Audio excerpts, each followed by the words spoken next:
দেখতে দেখতে রহমতের 10টা দিন চলে গেল। তো আসসালামু আলাইকুম, শখের রান্না ইউটিউব চ্যানেল থেকে আমি হাফসা বলছি। সবাই কেমন আছেন? আশা করি সবাই সবার অবস্থান থেকে ভালো আছেন। আলহামদুলিল্লাহ, আমিও আমার পরিবার নিয়ে বেশ ভালো আছি। চলে আসলাম নতুন আরেকটা দিনে নতুন আরেকটা ভিডিও নিয়ে আপনাদের মাঝে। আশা করি ভালো লাগবে। আর যদি ভালো লেগে থাকে অবশ্যই লাইক দিয়ে ভিডিওটা কন্টিনিউ করবেন। তো কাছে দূরে, দেশ কিংবা দেশের বাহিরে যেখান থেকে আজকের আমার এই ভিডিওটা বসে দেখছেন, সকলকে জানাই অসংখ্য অসংখ্য ধন্যবাদ। তো আজকের ভিডিওটা আমি বাজার দিয়ে শুরু করলাম। তো আমি বাজার থেকে রাদিফের বাবা বাজার নিয়ে আসলো। তো দেখেন, আমি যে ডালাটা নিছি মাছ ঢালবো, ওখানে কিন্তু আমাদের গুড্ডু বসে আছে। তো ওকে সরিয়ে আমি মাছগুলো ঢেলে নিলাম। তো দেখতে দেখতে কিন্তু রহমতের 10টা দিন চলে গেল। তা আসলে রমজান মাসটা খুব তাড়াতাড়ি চলে যায়, এটা আর বলার কিছু নাই। তো আমরা তো খুব খুশি, ঈদ চলে আসছে, কিন্তু কবরবাসীরা কিন্তু খুব কান্নাকাটি করছে। তাদের কিন্তু এই রোজার একটা মাস তাদেরকে কবর আযাব থেকে মুক্তি দেওয়া হয়। তো আমরা সবাই কবরবাসীদের জন্য দোয়া করি। তো এই তো আমি মাছগুলা ঢেলে নিলাম। আমি মাছ আনলে কিন্তু এই গুড্ডু কিন্তু আশেপাশে ঘোরাঘুরি করে, কিন্তু ও কিন্তু কখনো মাছ নেবে না বা ধরবেও না, ছুবেও না, কিন্তু আশেপাশেই থাকবে। তো এই মাছগুলা কিন্তু আমি কুটি বেছে ধুয়ে নেব। তা আমরা মেয়েরা বিয়ে না হলে কিন্তু জানতেই পারি না যে আমাদের এত দোষ আছে। বিয়ের পরেই জানতে পারি আমাদের অনেকটা দোষ আছে, কিন্তু বাপের বাড়িতে কিন্তু কোনো দোষই আমাদের থাকে না। তো বিয়ের পরে কিন্তু সবটাই আমাদের দোষ। খাওয়াই দোষ, কাটাই দোষ, পড়াই দোষ, যেটাই করি সেটাই দোষ।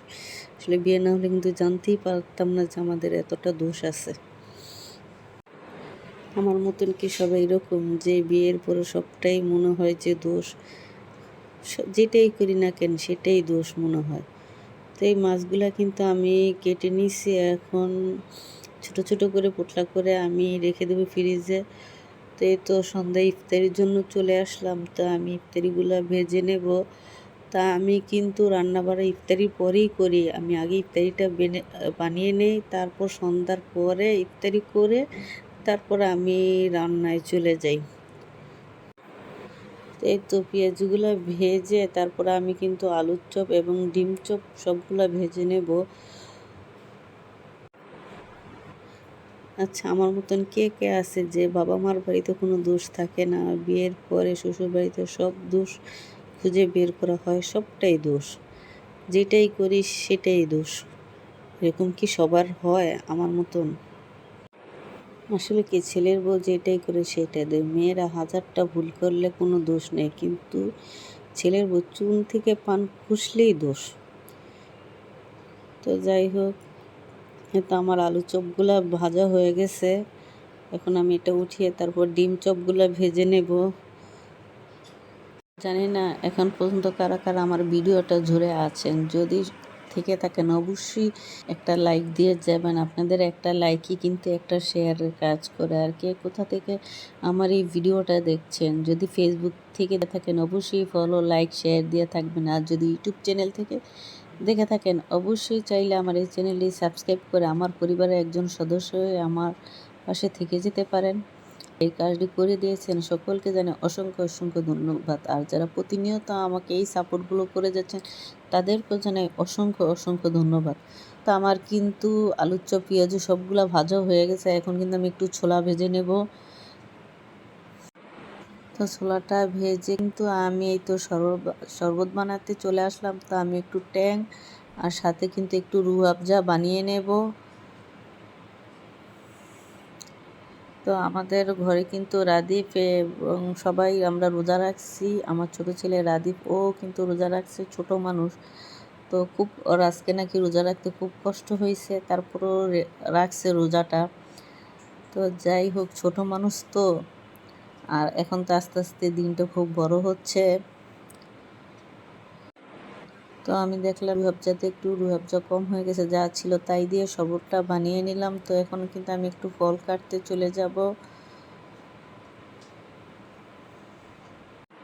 আসলে কি, রোজা রেখে কিন্তু ভয়েস দিতে একটু কষ্ট হয়ে যায়, তারপরে দিতে হয়, ভয়েস কিছু করার নেই।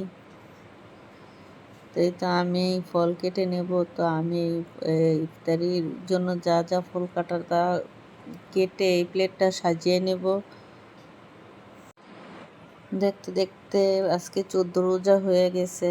আর বেশি আসলে কি রোজা যেতে বেশি একটা সময় লাগে না আমাদের কাছে। তো যারা রোজা রাখে না বা রাখতে চায় না তাদের কাছে তো মনে হয় খুব সময় লাগে বা দিন যায় না, অথচ আমাদের কাছে খুব দ্রুত সময়গুলো চলে যায়। আর কবরবাসীদের জন্য তো আরও তাড়াতাড়ি সময়গুলো ফুরিয়ে যায়। তো রাদিফের বাবা আসার সময় তো বুরিন্দা, হালিম সাথে জিলাপি নিয়ে আসছে। তো এই দিয়ে আজকে আমরা ইফতারি করে নেব। তো এই তো আমাদের ইফতারি করা হচ্ছে। ওই দেখেন আমাদের গুড্ডু কিন্তু বসে আছে, ইফতারি করবে। তো ইফতারি করে কিন্তু আমি রাতের জন্য রান্নার জন্য চলে আসলাম। তো রাদিফ ওরা তো যেহেতু রোজা রাখবে, তো আর ওরা তো আর ভোর রাত্রে মাছ খাবে না, ওদের জন্য আমি একটু মাংস রান্না করে নিলাম, মুরগির মাংস।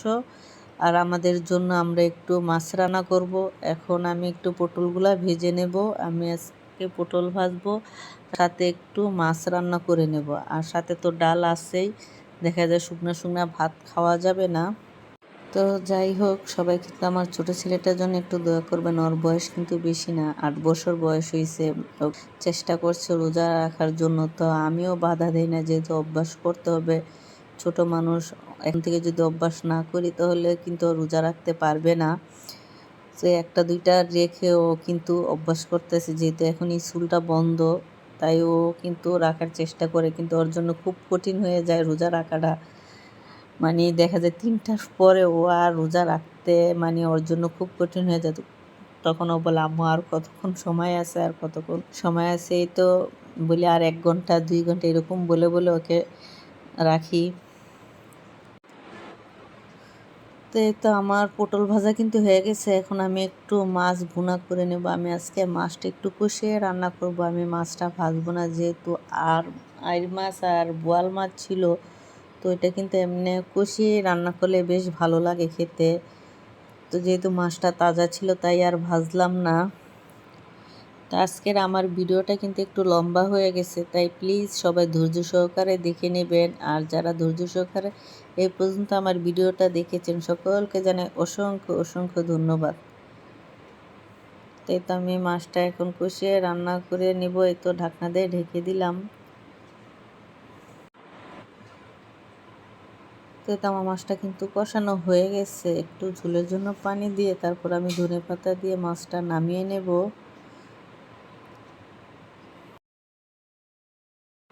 তো দেখতে দেখতে কিন্তু আমি ভিডিওর একদম শেষ পরে চলে আসছি। তো আরেকটা কথা আমি বলবো যে সবাই কিন্তু অবশ্যই আমাকে একটু ফুল ওয়াচ করে দিবেন। আর কিন্তু ওয়াচ টাইমটা অনেক পিছনে পড়ে আছে। তো এই তো দেখেন আমার ছোট ছেলেটা সিরিজ কেটে উঠেছে। তো এখন বাজে ঠিক 4:42।